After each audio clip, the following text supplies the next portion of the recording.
Salut les bros. On se retrouve après un petit moment assez long, hein, 4 jours. Voilà, j'avais une énorme migraine la dernière fois où j'ai pu faire une vidéo. Du coup, je l'ai pas faite parce que bon, j'aime bien être à l'aise quand même. Donc là, je suis bien hydraté, j'ai très chaud. Donc je vais pas faire 25 minutes de vidéo, évidemment. De toute façon, vu la configuration du Bitcoin, 25 minutes à parler du plat absolu qu'on se cogne depuis le 25 juin. Nous sommes le 30, donc 5 jours de flat. Bon, c'est pas hyper intéressant, néanmoins c'est bizarre, mais j'ai fait un peu de sous avec notamment les altcoins en achetant, en vendant, en achetant, en vendant. Là, j'en suis à être full cash, puisque hier j'ai vendu sur le deuxième sommet, j'ai vendu ici, et maintenant j'attends des cibles bear que j'ai identifiées et que je vais vous partager. Deux scénarios sur Bitcoin. On chasse les 109, on chasse ce high, ça pue de ouf si on fait ça en premier. Si là maintenant on va chasser ici, on va couler comme des oufs et on va aller sous les 98. C'est mon scénario en tout cas. Si on chasse les 110, machin et tout, ça peut complètement péter, mais ici c'est vraiment une zone absolue de danger, puisque là on avait la vraie distrie. Après il y avait des mouvements un peu bizarres et tout, mais voilà. Est-ce qu'on avait posé un bottom ici? C'est très suspect, parce qu'on n'est pas allé faire la mitigation, mais qu'on a fait sur l'euro, hein, puisque c'est toujours pareil. Quand on regarde sur l'euro, bah, la mitigation est faite. Donc, sur l'euro, il faut faire cette mitigation ici, et ce serait du 77 000 euros. Voilà. Ce qui correspond à peu près aux 87 000, 86 500 en dollars. Donc, on n'y est pas du tout. Voilà pour ce que je pense. Donc, l'idéal, ce serait de chuter un peu, de chercher, pourquoi pas, la zone de mitigation. Aller, possiblement plutôt un order block un peu moins gros. Là, je suis en 2 heures. Par exemple, aller au 102, 103, chercher cet order block-là. Voilà, ici. Ici, cet order block-là est très intéressant. Et d'ailleurs, je vais me le signifier. Et à mon avis, c'est la première target qu'on devrait envisager pour un scénario bull. C'est-à-dire, maintenant, aller là, maintenant. Arrêter avec ce flat chelou. On fait une capitulation par le temps, on fait un truc un peu comme ça et on repart. Ou avec une distrie un peu plus nette, ou un vrai bottom. Enfin, voilà, ça ressemble jamais à ce qu'on dessine. Mais dans l'idée, ça, ce serait vraiment top, parce que si on fait ça ici, là, je serais boule pour la suite. Si par contre on fait un troisième top et qu'on fait comme... Alors là, les amis, là, ça pue de ouf de façon globale.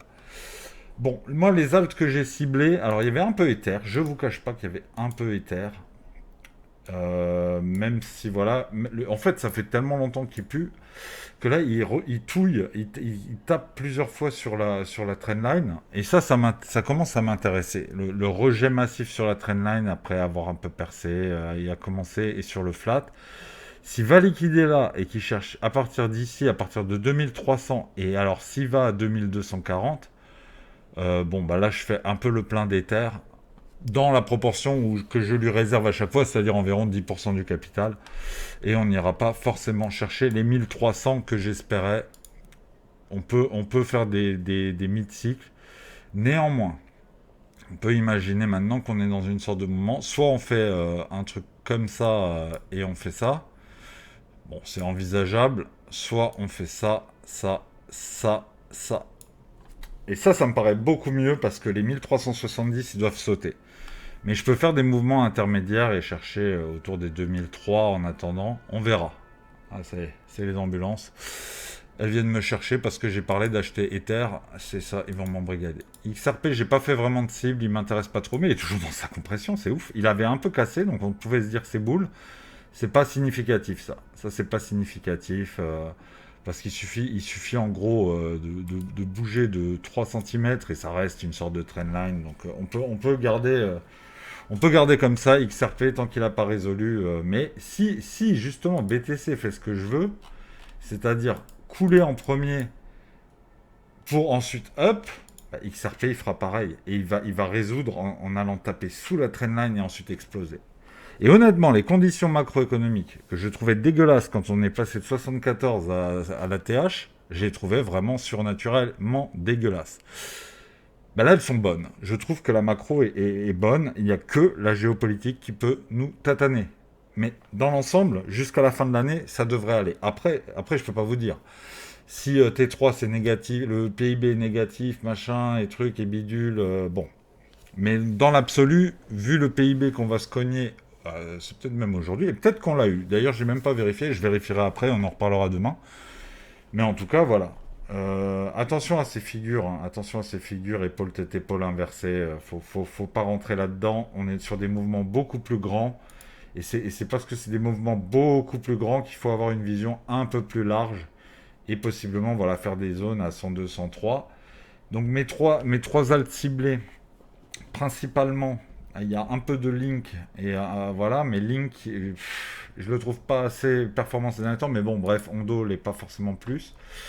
Donc ce serait Hondo qui repasserait sous la TL, voilà. Mais voilà, là je l'ai vendu à 78-75, je suis déjà pas mal pour en racheter si j'en ai envie, et là on voit qu'il baisse.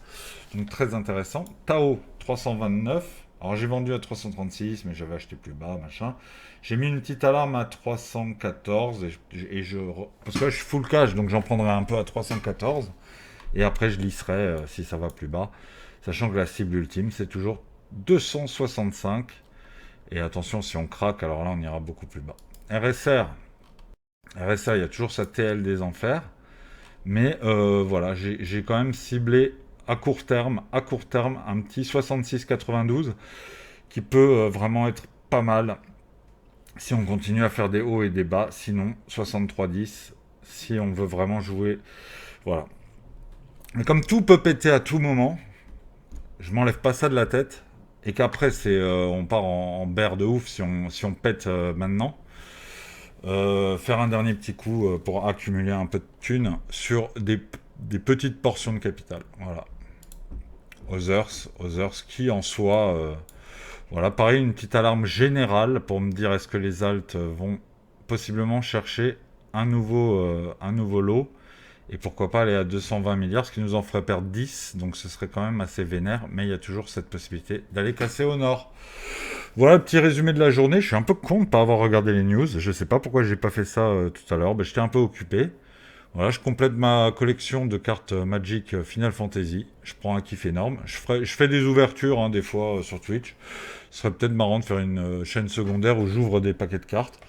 Voilà, je ferai Spider-Man en fin d'année, tout ça, et un peu de One Piece. Rien à voir, hein, donc, mais là, par contre, je prendrai les sponsors et compagnie. Hein, là, c'est pas comme crypto où on essaye d'être le plus vertueux possible. Les cartes, allez-y, abonnez-vous, quoi. Salut les bros, je vous dis à demain, on va voir un peu tout ce qui se passe, et en tout cas, selon ce qu'on va résoudre, si on monte ou si on descend, j'aurai enfin, après tous ces jours de marasme, un billet clair. Là, je sais que j'ai pas de billet clair, mais que je vais l'avoir bientôt. Et ça, c'est cool. Parce que ça fait un moment que j'arrive plus vraiment à lire les charts. Et c'est dû, justement, aux actions de la smart money qui nous rend dingue. Et là, les 107 000 depuis je sais pas combien de temps, là, ça rend dingue. Salut les bros, à demain. Ciao.